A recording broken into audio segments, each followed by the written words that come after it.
wake up here, but I don't think you're going to need it because our next guest is, he's a comedian. Okay? He has a lot of thing on YouTube. Has over 30,000 subscribers, millions of views. We are in the presence of web celebrity here. Okay? So everyone better recognize. He's going to talk to us a little bit about his journey, his 33-year journey as a Pentecostal in Mississippi, and how important he thinks what we're doing today is. He is the creator of the cult of Dusty. The blogger himself. Everyone give a warm welcome, Dusty Smith.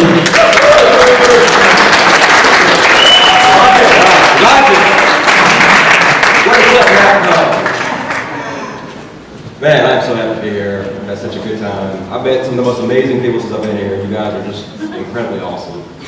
And I don't want to oversell this, but I think you guys are probably the greatest people to ever live in the history of human civilization. I don't think like I was pandering, but I have a really good reason to say that. I understand that because I want to laugh at all my jokes and love my speech. But before I tell you why I think that, I'm going to tell you my story.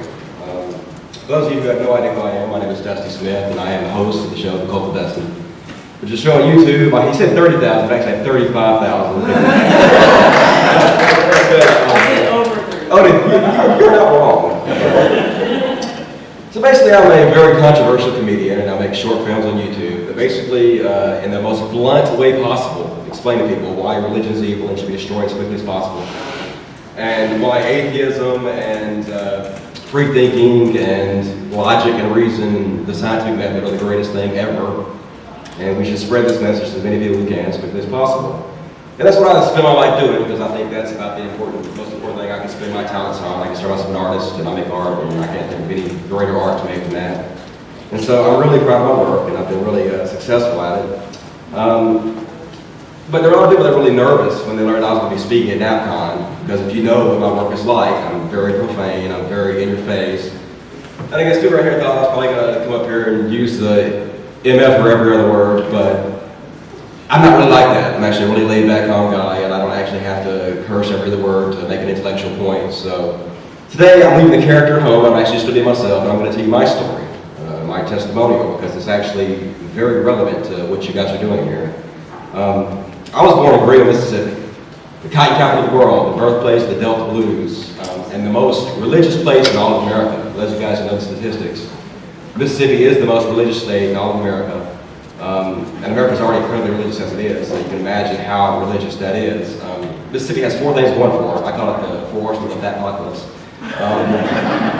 They're the state with the lowest IQ, the state with the most religious people, the state with the highest obesity rate, the state with the poorest people. So are all these things related? Of course they are. The lower your IQ, obviously, the more likely you are to be religious and poor, and those three things, I'm here to report, make you fat. Clearly, I really know if you ever want to feel really attractive about yourself, just go hang out at Mississippi Walmart for a little while. You will feel instantly very attractive. People ask me, why do you live there? Well, to be honest, like in San Francisco, I'm like a 4, but Mississippi, I'm like a 9. So it's like membership has its privilege. It's exactly, for sure. So anyway, I was raised Southern Pentecostal. And if you guys don't know what Southern Pentecostal is, it's nuts. Imagine a snake handling ceremony, and the down the crazy back, just a hair. And that's a Southern Pentecostal, and that's what I was raised in. Get that away. And I was really hardcore with it. I mean, but to be quite honest with you, even as a child, I knew a lot of it was bullshit. I mean, because it's so silly. I remember sitting in church, so we went to a new church with my mom for the first time. I was a little kid. And some real heavyset one in the front row jumped up and started going, I looked at my mom and I was like, what is she doing? And she was like, oh, well, she's speaking in tongues. I was like, well, what's that? And she was like, well, that's when God wants to deliver a message to his church, but he doesn't want the devil to know what you're saying. So he scrambles the language so the devil doesn't understand it. So I'm a kid, I'm just stupid, I don't know any better. So I'm like, all right, that makes sense, sure, why not? God scrambles language, that's cool, I don't know. So immediately she sits down, another dude in the front row on the other side jumps up, and he starts saying something like, oh, my people, I am thy Lord, and I will always be with you and never abandon you. If you call upon me, I will be there. And I looked at her and said, what is he doing? And she said, he's translating what the woman who's speaking in tongues was saying. As a kid, I was like, he better shut up, the devil's gonna hear him. So, even at an early age, I knew a lot of it was BS. I never felt a lot of it. I never raised my hands up to God, groped him or whatever they do. I never did that. And I never fell out in the spirit. I never passed out like they do, and I never danced around. But generally, I believe the basics of it. I mean, I believe Jesus Christ is my Lord and Savior, and I believed if I didn't worship him, I was going to be tortured in an eternal hellfire for eternity, which is terrifying. But I did believe that with all my heart, and I was hardcore about it. I mean, I was leader of my youth group. I gave plays about Jesus. I went door to door, passed out flyers, and me. If you go to my work at all, you know how hilarious that is. That I actually played Jesus in plays. And I still play Jesus sometimes in my videos, but it's a totally different vibe now. You guys should check it out if you haven't. So, and the thing is, I was so arrogant, smug about it when I was a Christian too. I was like, I'm doing you guys a favor. I'm keeping you from being tortured for eternity. You should thank me. But anyway, at church, I met my best friend. His name was Steven. He's a great guy. We were 12 years old when we met, and we're still to this day best friends. And we grew up to be good Christian men together. And one day, for some reason, my friend Steven decided he wanted to watch the Science Channel, like some godless liberal. And he starts talking about how evolution is a fact. And I was a young Earth creationist, man, a YEC. Even the initials spell YEC. And I was one of those, so I wasn't having it, man. I remember when he first told me that he was doubting his faith in Christianity. I remember thinking, man, I cannot believe how weak his faith is. And I looked down upon him. I was like, man, your faith sucks. My faith is awesome. I just really felt lowly. I actually remember the cognitive dissonance that was going through my head. And it's so obvious now, but at the time it wasn't clear to me at all. And I was like, man, my faith is so strong that nothing anybody ever says will ever make me stop believing, ever. No matter what. No matter what fact you show me, no matter what piece of evidence you present to me, nothing will ever make me stop believing, ever. But I'm not closed-minded. Obviously now I understand. I didn't really know what the definition of closed-minded was.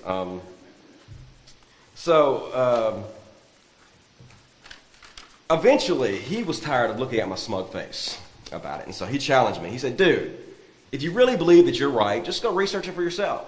Just go, all the information is on the internet if you really want it. I mean, if you really want to know what the truth is, you can seek it out and find it out for yourself. So if what you believe is really true, you'll find that information out. You'll find the evidence that will back up your beliefs. And if what you believe is not true, you'll find that out for yourself, and at least you'll know what the truth is.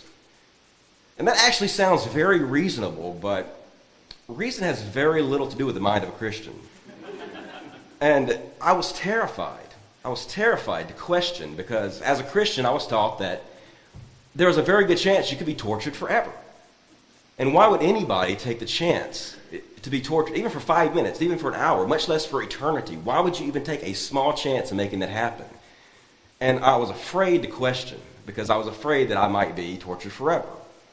And so I can remember very clearly struggling with this for days. I remember the butterflies. It was physically painful of going through this and trying to decide whether I actually wanted to question what I'd been taught or not.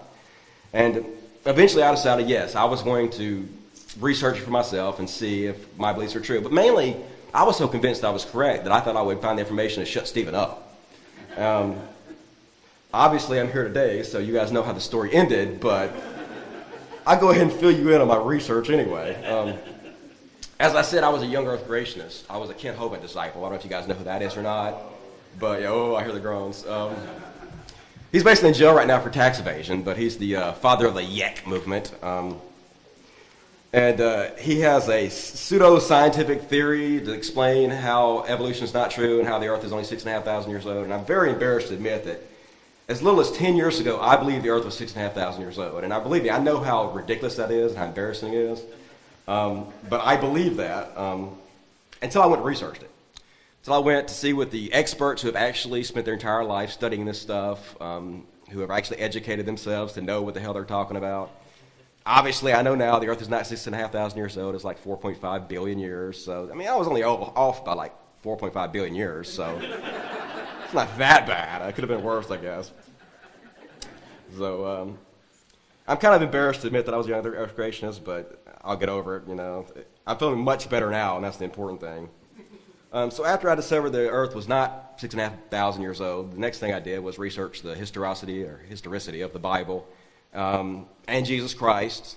And I learned what anybody who's researched this for themselves knows, that the Bible, especially the New Testament, is, except for the letters of Paul, are just books by anonymous authors. We have no idea who wrote them, and they were just, all we have are copies of copies of copies of copies. And if you research Jesus Christ, I've done so, and I know a lot of atheists want to just go ahead and give up the fact that Jesus Christ is a real person, but I've actually done incredibly large amounts of research, and I just had not seen enough evidence to meet my burden of proof to believe that Jesus Christ actually really existed. People would disagree with me about that, and that's fine. But about this point, Christianity was pretty much dead to me. It died off pretty quick, but it was so hard for me to let it go because it was my entire life. You know, it was everybody I'd known and loved and trusted had told me this was true. And of course, I know now that they didn't know that they were lying to me. They were cult members just like I was. They had been indoctrinated in it their entire lives, just like I was, just like their parents were and their parents before them. But I couldn't let it go just yet. So the last thing I researched was Bible prophecies. And they tell you that there's thousands and thousands of Bible prophecies where the Bible predicted things that have come true. So I went to look for myself to see what they were. And actually I went to a Christian forum and I asked, don't tell me about all the Bible prophecies. I just want the main one. Just give me the main one that you think will convince anybody that's proven the Bible predicted something that was going to come true and that it actually comes true. What is the main one you can give me? And almost everybody gave me the same exact one. It was a Bible verse about the city of Tyre. And I went and read this Bible verse, and it actually says, God says this in the Bible, God. He says that he will destroy the city of Tyre, and it will never be able to be found again. No matter how much you search for it, you will never find it again. And so many people gave me this to research. So I went and researched. The first thing I did was I loaded up Google Earth, and I typed in Tyre. And it zoomed in on the city, and it's right in the exact same place it's always been, and it's even bigger than it's ever been. I actually made a video about this. You can go watch it. It's called Bible Prophecies for Dummies. And you can go to the Wikipedia page and read it, and the city's right where it's always been. I'm like, these Christians didn't even go Google this? I mean, I was kind of mad, you know? I trusted these people, but the anger didn't really last too long because I know they're just cult members like I was, and they don't know any better. Ignorance is no excuse, really. They should have researched for themselves, but I forgive them. And pretty much once Christianity died, I had this mindset of no man left behind. They're cult members just like I was. I don't want to leave them in the cult. I want to rescue them from the cult, you know. And so that's why I started my channel about 4 years ago. Hey, thank you. All right, awesome. And it's actually been really amazing. I've had really amazing success, and the outpouring has been great, except for my family, who is not pleased. And any of you who are familiar with my Facebook and all knows that's the truth. And if I have time, I'll actually read you a letter my Aunt Elizabeth wrote me just before I left. That's fairly hilarious. I don't know if I have time to read it, but if I do, I'll definitely do that. So basically, if I wasn't born in Mississippi, I probably wouldn't be here right now. I'm basically a mutation. Eventually, everybody where I live will be like me.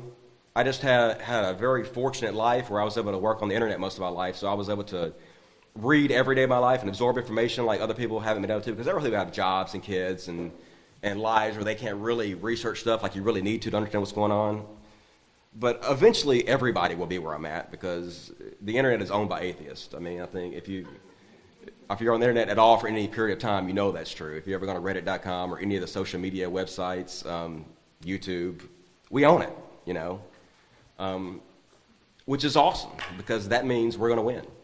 That means in the long run, we're going to win because whoever owns the internet owns the dissemination of information. So that's awesome. Love that.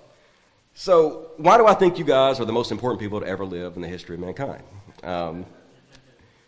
Very good reason. Sometimes evolution happens in giant leaps. Sometimes it goes very slowly for a long period of time and then just suddenly, just bam, makes giant jumps. They call it punctuated equilibriums. And I cannot imagine a greater punctuated equilibrium than our society's transition from the age of faith to the age of reason, which is exactly what we're undergoing right now. And it's you guys. It's all of us. We are the ones on the ground floor of this that are causing this to happen. We've been in the age of faith pretty much since the very beginning of human history. And now because of the internet, we finally are right now starting to shift into the age of reason.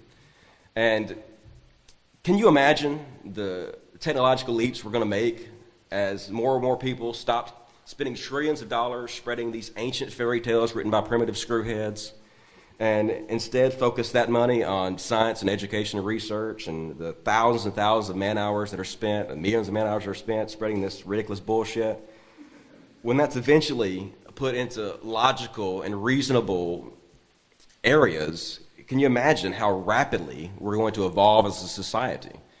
And I'm a futurist. That's what excites me. You know, I want it to happen because science has already doubled our life expectancy as it is. Science has already given us technology indistinguishable from magic. But we're shifting to the age of reason. It's going to happen so rapidly. Can you imagine the amazing things that we're going to witness? You know, the amazing things that science is going to bring to us. And I want this to happen in my lifetime. I want it to happen as soon as possible because I am selfish. I want this for myself. I want it for all of you guys. I love all you guys. I want it for every one of you too, but I want it for myself. I want to live to see it. So it is my observation that to make this happen as soon as we possibly can, we have to eradicate religion as soon as we possibly can, because that is what's standing in the way. And that's why you guys are so awesome. That's why this NAPCON thing. I was talking to the guys from NAPCON last night. I was hanging out with them, and man, they're so cool. The whole atheism is so cool right off the bat. I was talking about them last night with this. That's why atheism is going to grow. That's why atheism is, it's just getting started. We're on the ground floor of the secular movement because it's cool, because it's true. And the truth is awesome. The truth is a cool thing. And so many kids are really catching on to this new cool movement of atheism, and it's growing by leaps and bounds. And I get messages from these kids all day long, every day. And they love it, man. They're so grateful to escape their cults that they know are bullshit. And so that's why I wanted to come here, man. I wanted to come here to tell you guys my story, and because there's a lot of apathy in the atheist community. You hear all the time people saying, why even bother, man? Why even bother trying to tell Christians anything? Why even bother talking to them? You're never going to change their mind. You're never going to change anybody's mind. No one's ever going to listen to you. Well, I'm here to tell you guys something, and that's bullshit. It's absolutely bullshit. If I can become an atheist, coming from where I come from, then anybody can. And I'm one of the most hardcore atheists in the world, I think it's pretty safe to say. And those of you who have no idea who I am, you'll go look after this and you'll say, oh yeah, that dude is one of the hardcore atheists I've ever seen in my life. And if I can do it, anybody can do it. This is important. It's really important. And you guys are one of the few atheists that are not, or I don't know if all of you are atheists, but secular people that are not just apathetic, that you're actually putting your money and your time and your efforts where your mouth is, and you're actually doing something. And it's amazingly important. You should be very incredibly proud of yourselves. You should be proud to be on the ground floor of this movement that is literally going to change history. It's going to change the world forever. And I'm so excited about it. I don't know if you guys can tell, but man, I'm so excited. So, pretty much that's most of what I wanted to say. I wanted to thank you guys for being here. It's my birthday tomorrow. And it's been such an amazing birthday experience. Actually, on the plane ride down here, I found out that my hero, the only person on earth that I'm like awestruck by, Richard Dawkins, actually retweeted my last video that I made. And so basically it's all downhill from here. I don't know where to go from there, but before I go, I want to teach you guys the logic sign. And I think the word logic is the greatest word in the English language. And a few of you already know it. Doing it pretty good. So obviously, since I think it's the most important word in the English language, I made it a catchphrase. And I end every video with it. And I also made a little hand sign. And I know it's goofy and dorky, but that's kind of the point. It's so goofy and dorky, it's cool. And all it is it's the Star Trek Spock live long and prosper sign. But then you turn it sideways and you put these two fingers down and make an L. And you make a cool face and you say logic. So, you guys feel free to come up, introduce yourself with me, and take pictures with me. And if you want to, throw up a logic sign. I'd be happy to do that with you guys. So I hope I get to come back sometime and talk to you guys again. And I really do love you guys. You guys are awesome. So next time, logic. And I think I'm supposed to answer some questions. How long did I go? Was that too quick? Yeah. We have time for a couple questions. I can also read this letter from my aunt if anybody wants to hear it. All right, this woman is 60 years old. I just want to say that right off the bat. This is my mom's sister, Elizabeth Neal. And she wrote me this on Facebook right before I left. I guess she wasn't very pleased that I was coming to NAPCON to speak to you guys. So this is what she said. I thank God in heaven that you are not my son. Let me assure you, Dusty Smith, I am not judgmental. And then the next line, you are the spawn of Satan. And by that statement, yes, I am being judgmental. You are one of the most nasty, demonic, ugly people that I've ever known or come in contact with. I think personally that you are sick in the head. You might want to seek some therapy. You are the cult, Dusty, or at least that pea brain of yours thinks so. Ha ha ha ha ha, all in capital letters. You and your cult of followers, ha ha ha ha ha ha ha, rolling the floor laughing my ass off, are freaking geniuses. And I guess she was trying to insult us by calling us geniuses, but she misspelled the word genius. Which, if you're going to make fun of somebody for being a genius, you don't want to misspell the word. I'm ashamed that you're a part of this family, and I pray to God, my God, that I never have to lay eyes on you. Truth is truth, right? You are an embarrassment to this family. Nice job of selling yourself out. Yeah, I'm not perfect, never will be. And yes, I can be a bit judgmental sometimes. Can you? P.S. Dusty, you said pray about it. Ha ha ha ha ha ha ha. Very funny. What do you know about praying? Absolutely nothing, I'm sure. Oh my, I'm judging again. Later, loser. So, I don't want anybody to feel sorry for me, obviously. I knew what I was getting myself into when I started my channel. I knew it was going to be like this. I just take it as entertainment. I think it's funny. And I usually, if you guys are not friends with me on Facebook, make sure you friend me because you'll see hilarious stuff like this all the time. I like to share this stuff because it's entertainment, you know. You just kind of got to laugh at it, really, because, I mean, it's just so ridiculous. So anyway, all right, almost.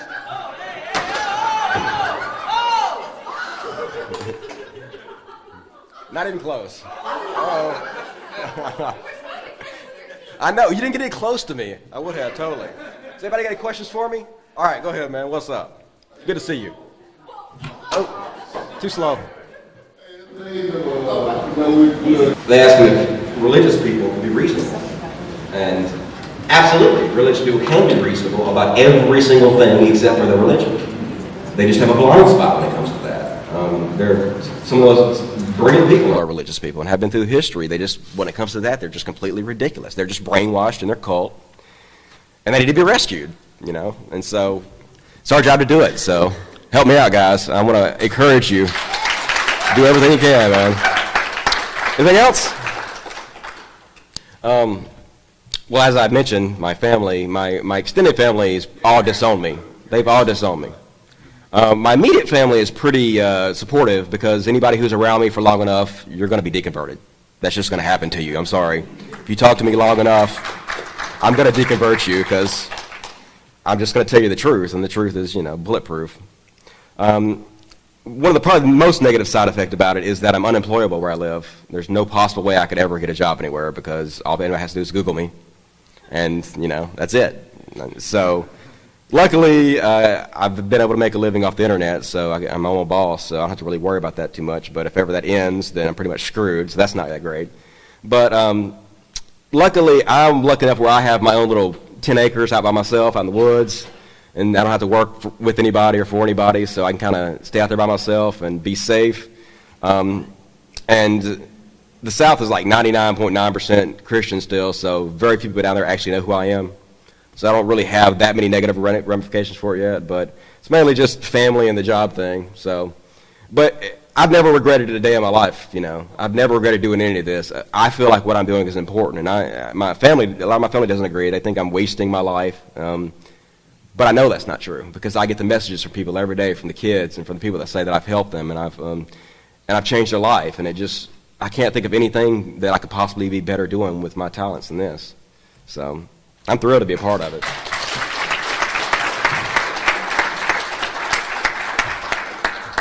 It was my observation that for some reason it seems like 3 out of 4 people in the world are members of cults. So it just seems like people want to be involved in a cult. So I was like, hey, well, why don't I start a cult, name it after myself, and make it about logic, reason, and the pursuit of the scientific method. And there's only one rule in the cult of Dusty, and that is enjoy your life. I call it the one demandment.